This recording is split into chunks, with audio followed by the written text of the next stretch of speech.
Welcome to Lupus LA's Meet the Facilitators virtual panel. I'm Susan Bazarski, the Executive Director of Lupus LA, and I'm so excited to have you joining us tonight or today from wherever you are. We decided to host this webinar so that you had a chance to meet our amazing support group facilitators and learn more about what makes these groups so special. Our support groups are designed to connect people, whether you're a lupus patient, a caregiver, a teen, young adult, or part of our bilingual community. Each of our facilitators has their own lupus journey. These groups are special and they're led with respect and understanding. We encourage patients to join that are in need of support, and we also encourage patients to join that can offer support.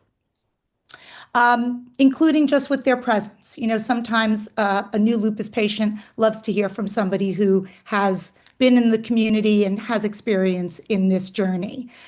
So let's jump in and meet our facilitators. I'll ask them to introduce themselves and talk about the groups that they facilitate. Liz, why don't we start with you? Sure. My name is Liz Marasso, and I'm a licensed clinical social worker. And I specialize in working with clients with both chronic and acute medical conditions with a really specific focus on rheumatology, which is also going back to my own personal journey and that connection that I'm able to bring into my professional work. I facilitate our teen group, which has been such an awesome opportunity for me to kind of give myself what I didn't have when I was young. And so much of what I've heard in my practice, both in my private practice and working as a social worker in medical facilities, has been that teens really don't have a lot of opportunities to connect with other people their age with lupus. And so our group is an amazing opportunity for teens really from all over to be able to come together and share their experiences in a way that's really meaningful, get tips and tricks, just talk about kind of normal teen stuff and maybe some of the ways that lupus impacts that. That's wonderful. Emmitt, how about your group and yourself?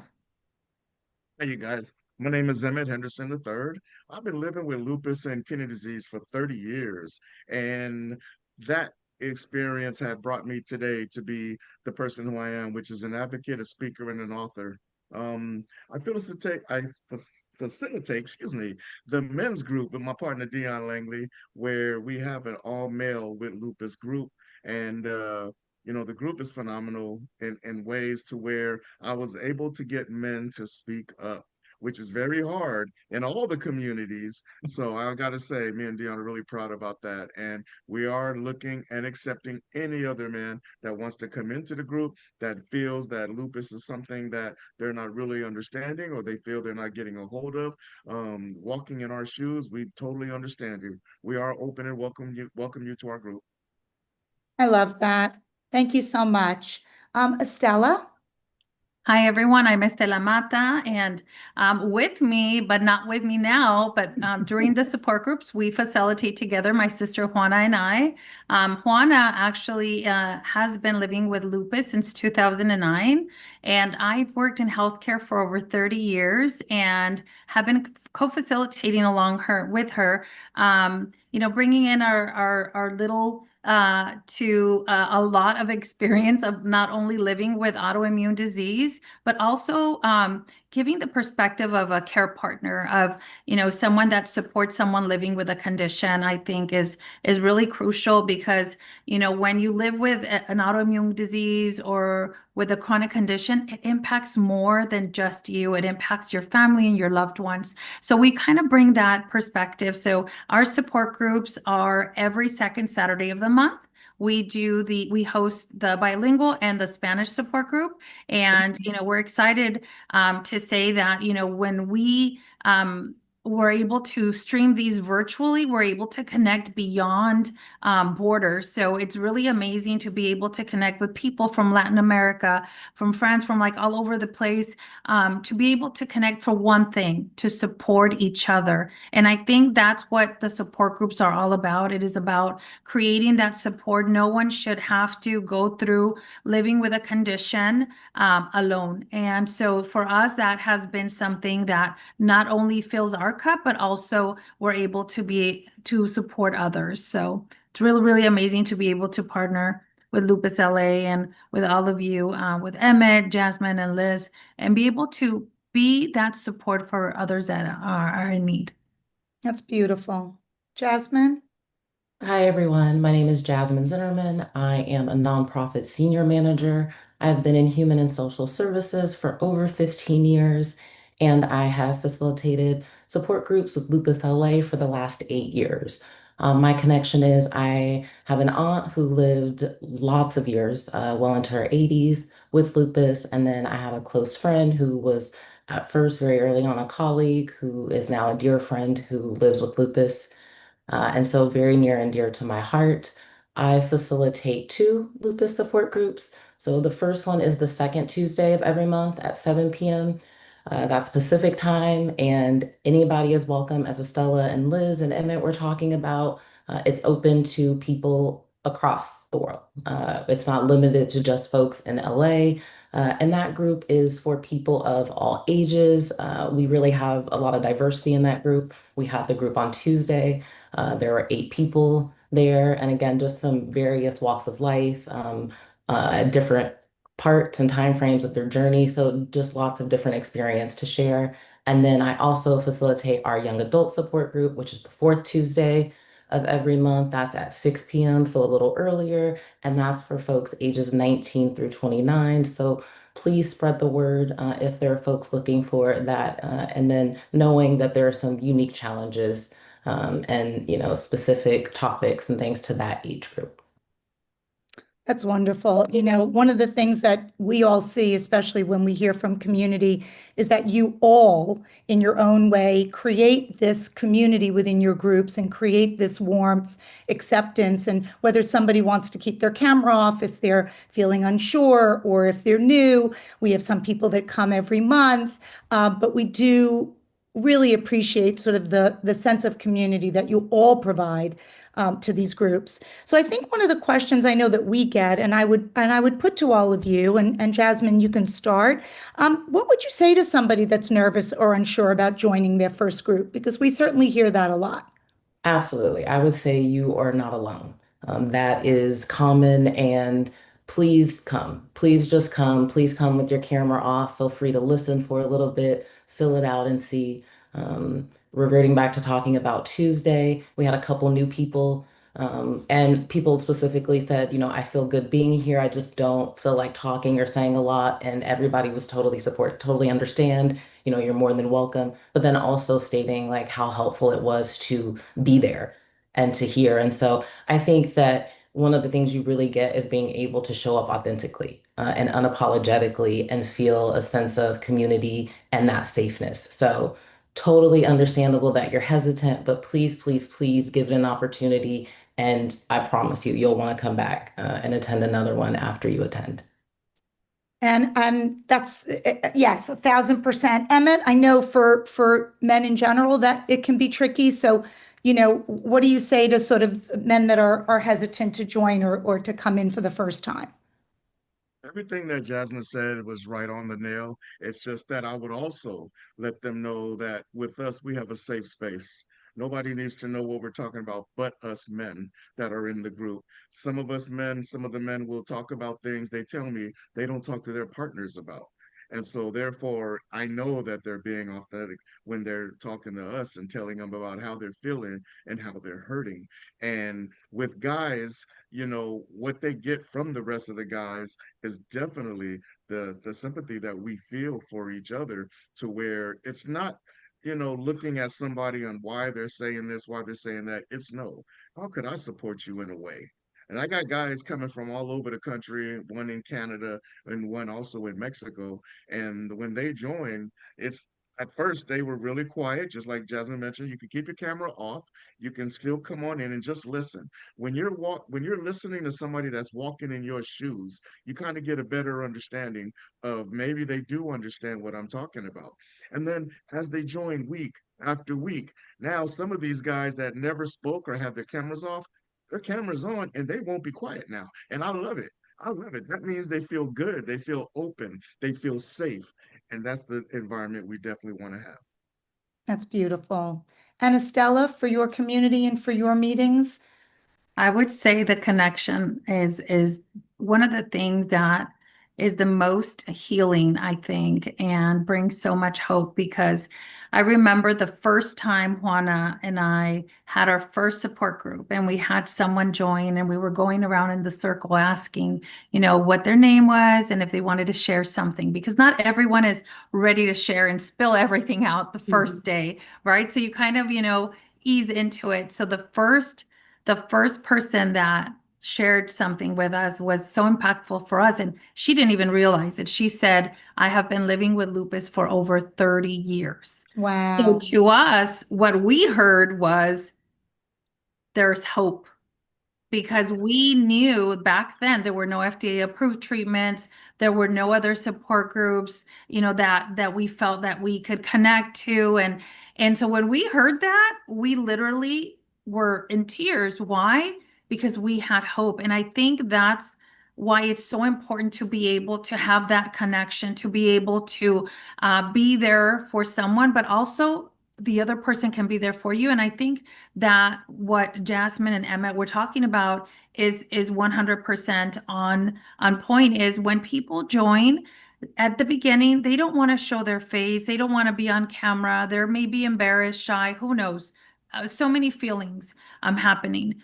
But then when they start sharing and they realize that what they are saying or contributing is also helping another person and what someone else is sharing can help them, I think they realize like, I'm really making a difference, not only in someone else's life, but I'm also allowing myself to feel the way that I want to feel, to be able to feel accepted, to be seen, to be heard, and to be supported. And I think that's the connection that support groups have, is that sense of belonging. I love that. I love that. Liz, I mean, the teen groups are unique, right? Teens have their own sort of challenges. So what is that hurdle sort of to come to the first meeting as a young person? Sure. Yeah. I mean, I think back to when I was a teen. Yeah. I was diagnosed at 16 with lupus and RA, and my rheumatologist said, join a support group. And I said, no, I am too cool for school. There is no way that I'm going to be joining a support group. But then at the same time, the more that I kind of went through my experience, there was a longing for a support group. And I learned that pretty quick as a teen. I always give the example of I would tell a friend, I'm tired, and they would go, oh, take a nap. Or like, you can rest on the weekends, right? That is not the tired we're talking about. We are talking about tired in our bones, fatigue, the feeling is so different. And I just echo everything that's already been said. You guys have really brought out why we do this, right? And why we just continue to kind of, see how beautiful these groups are and how much growth and evolution we see of the people that are joining group. I get that as a teen, it can be really scary to, want to put yourself out there, to bring attention to yourself in that way, that it can feel really vulnerable or maybe like, as I felt, like uncool. But what I hear from teens is they get to talk about all the things that are going on in their world. And I think all of us can reflect on when we were teens and think about any vulnerable subject, dating, friends, going to college, transition. There's all these things that are all impacted by lupus during this really important developmental time. And the way that that's being talked about in school, or the way that that's being talked about by friends, even teachers, all the systems that somebody is involved in, is not considering lupus, in those scenarios. So again, like, I reinforce the same thing that you guys have mentioned. Like, I have a lot of people that come with their cameras off. They might not speak during group, but then the more and more that they come to that group, they are like, I have so many questions and have so many thoughts. And as you guys mentioned too, like the feeling of being able to share your story with someone else, the younger we can learn that, the better we're set up for the rest of our life, being able to provide support to other people, which literally gives us, comes right back to us and how we feel about ourselves. So, I see better self-esteem, better self-concept, better planning for things like transition and transfer of adult care. So, I just also want to end with saying, like, we have fun. We have fun. And I think that's echoed in all the groups. Like, this is not just like sob story, only what we may see portrayed, maybe in media or other places of like, or even our brain of what a support group would be. We laugh, we joke, it's such a dynamic energy, which I know for a fact is also echoed in the other groups. Well, I think it's such a good point. And one of the things that we sort of want to talk about is very much related to that. So in your groups, and Juana, we can start with you. Stella, I'm sorry, we can start with you. How do you hold space in these groups for joy and grief, right? So you have people that are coming in different places. How do you hold space for that? Oh, one of the things, and you're right, there are times where we are going to be laughing. Yeah. There are times where we are going to be crying. Yeah. And so what we do is we go around in a circle. So kind of just giving an asking people to give an update. Some people want to give a full update, some just, maybe they're not feeling it that day. And you kind of feel, and kind of gauge the room. And as we start talking and easing into the conversations, and I throw in topics, or if like there's a topic the topic that I probably brought in the day of is probably not something we even touched that day. So I just go based on what others are sharing, because this is not about me and it's not about Juana, it's about what others need. And so, there are days where we come in and, we're like, it's open forum, let's see. And we may be sharing something that, is very impactful and makes us cry, or we might be sharing something joyful or something just super funny. So it's just gauging the room and listening and being there for each other. And I think that is how we go through the support group. So it's always great, and one of the things that I always share with them is, sometimes if they're not coming into the support group every month, they're like, oh, sorry, I missed like these last 2 months. And, or they were on vacation or whatever. And I'm like, don't apologize.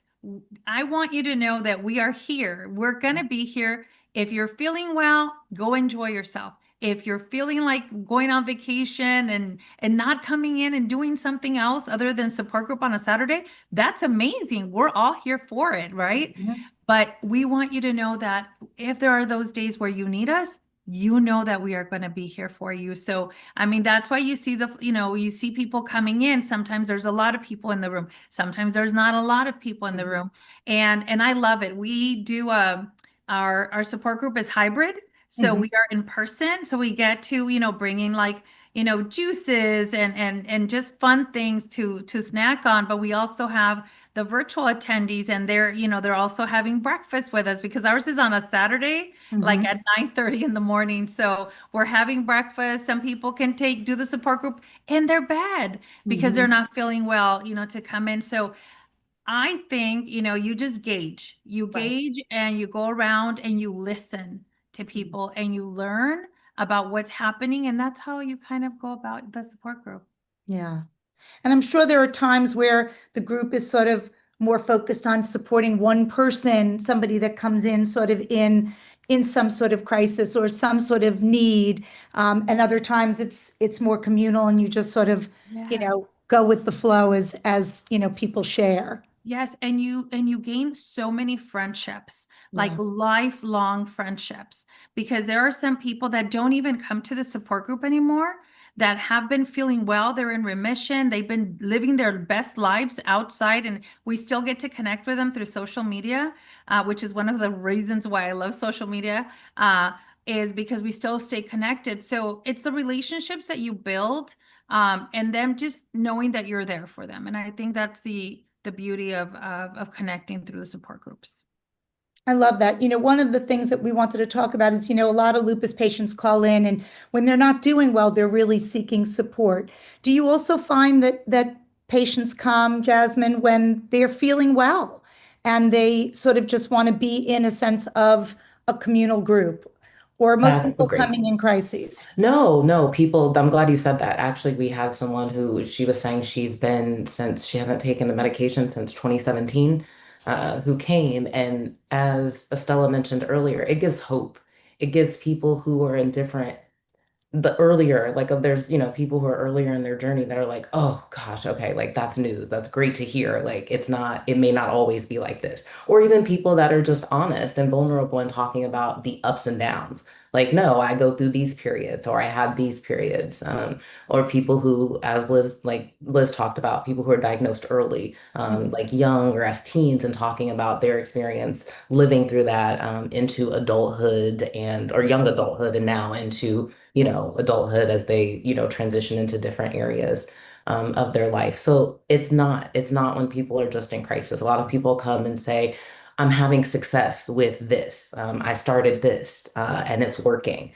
Or even folks who are in clinical trials, like, hey, I got selected for this clinical trial, I'm participating in X, Y, and Z. And so what everybody else was saying, we laugh, we cry together, we connect, people are able to be vulnerable, we share recipes, book recommendations, I love that. all kinds of things. And so, yeah, I think people come at different times. And it's nice because you do get that mix of people at different places. And so people are able to not only ask questions, but they're able to hear from people who have been there.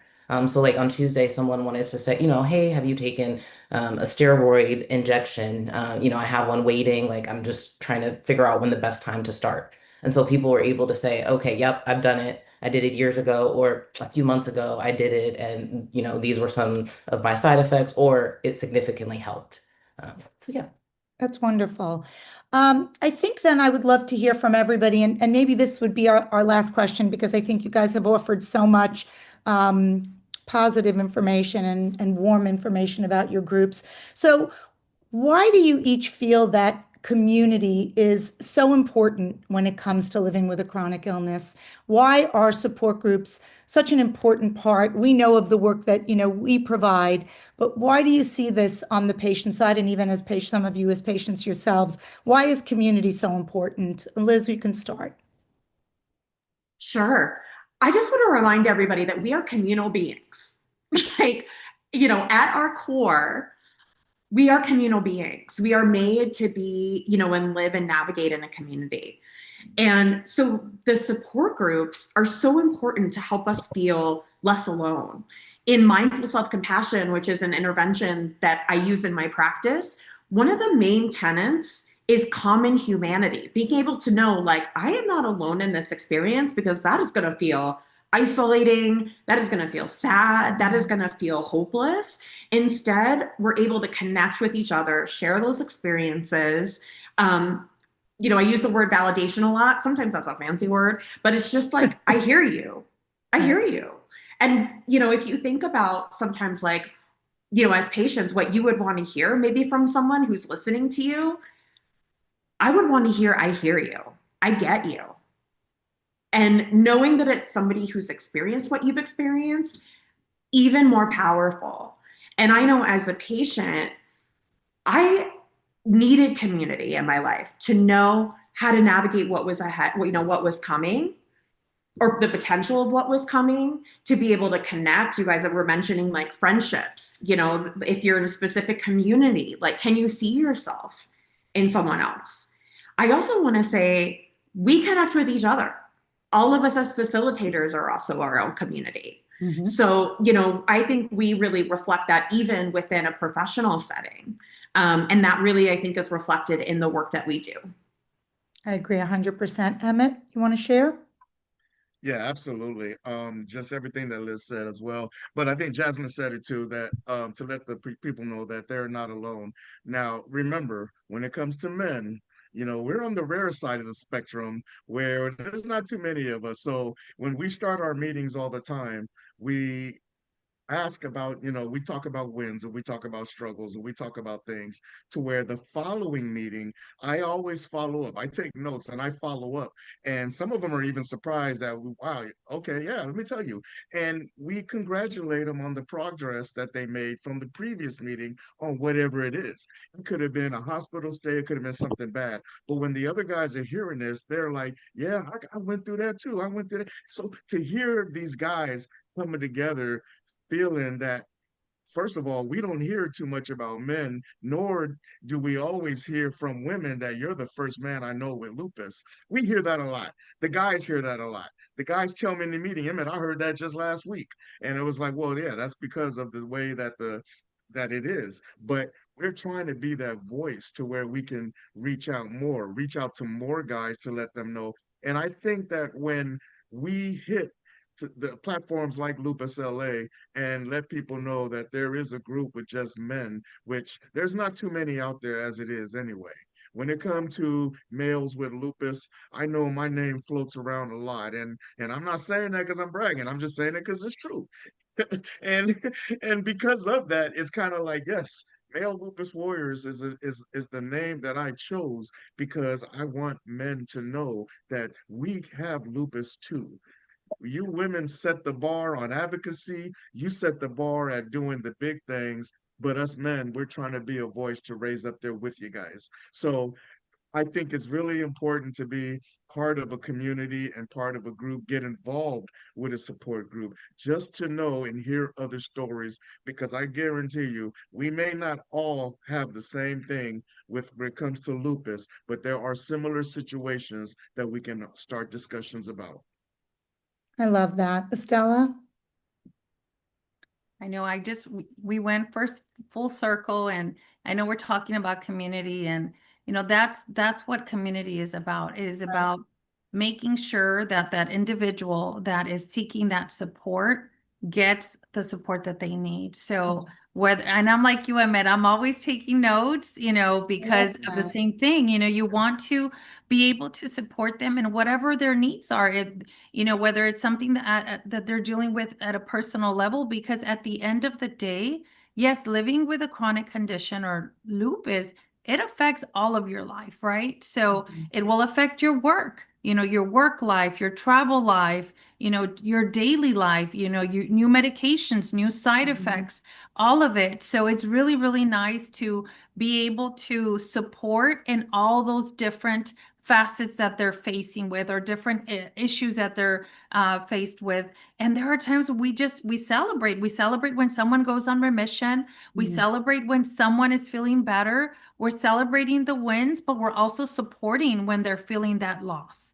And I think that community that we offer is really what gives everyone hope. And the fact that we're doing it together. So many organizations work individually, work alone. And the one thing that I love is we've been working with Lupus LA since 2012. I mean, we met Liz there. We've been on this journey together, and we do it because we know that our community needs it. And that's what we have to show from the beginning. We are a community helping our community. Emmitt, we met him as well, and Jasmine. It's like we are an amazing team offering support to all of our community. And I think that is what it's all about. It's about us working together, and the patients, the community members see that. And so if someone comes that, they may need that financial support, then I don't feel bad to say Lupus LA has this grant program, apply for it. They're going to help you, because we don't have the funds, but I know Lupus LA does, and we work with Lupus LA, and it's amazing to see that. Or if someone needs, some therapy or needs a referral, and we know that Liz does that on the side, besides the support groups, and she does the one-on-one. And so if there are men in the support group that don't want to come to our support group all the time and that need that support, we know that Emmitt's there. So it's just really amazing to be able to offer different types of services to our community, and we're doing it together. And I think that's the most amazing thing. Yeah, it's one of the things that I loved coming into this organization and this community was the support that not only do you have for one another and obviously for the community, but the way that people show up for each other.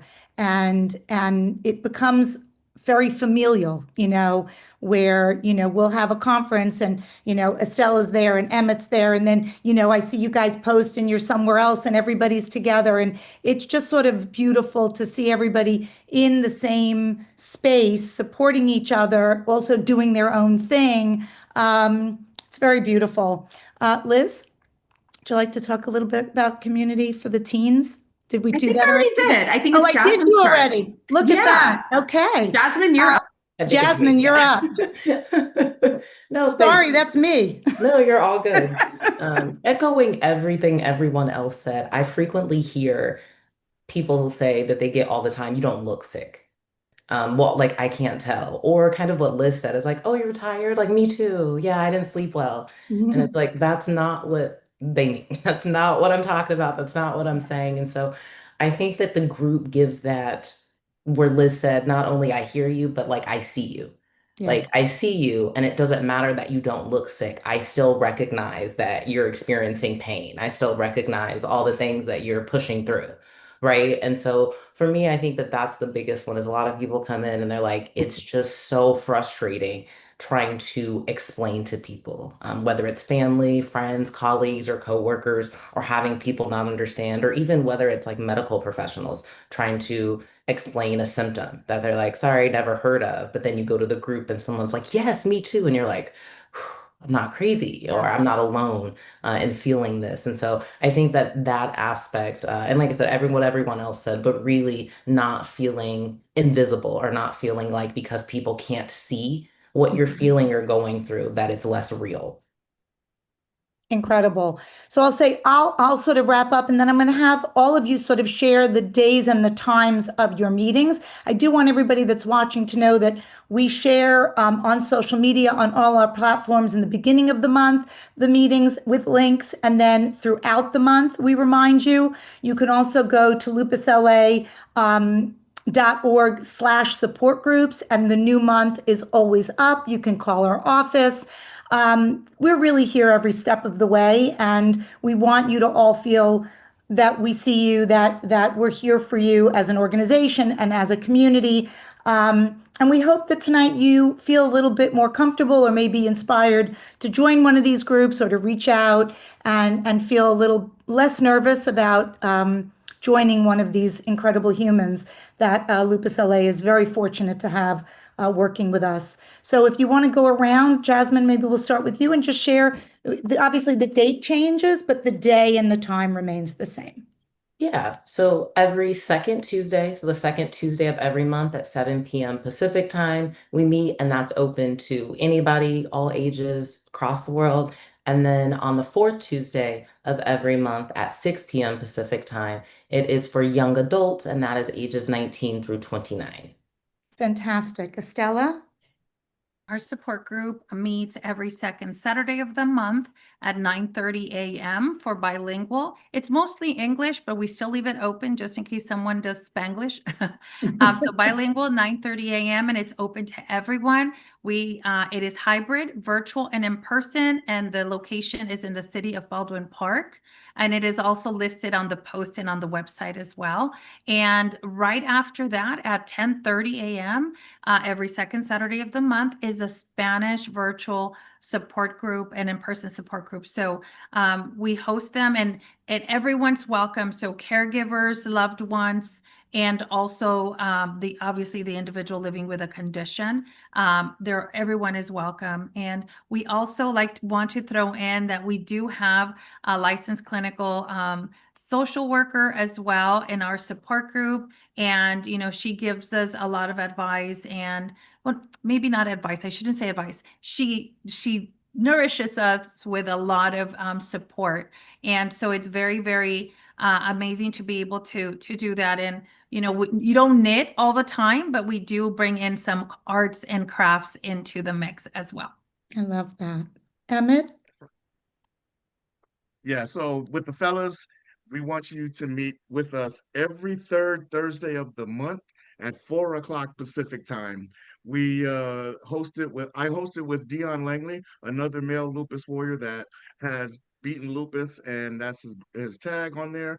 We also want to make sure that you know that there is, again, nothing to be ashamed of, to be afraid of. It is not. If you want a one-on-one, which we have done before, with me and Dion, one-on-one with you before our meetings. We have done that just to get you comfortable, prepare you for the meeting. You can get in touch with me through Lupus LA.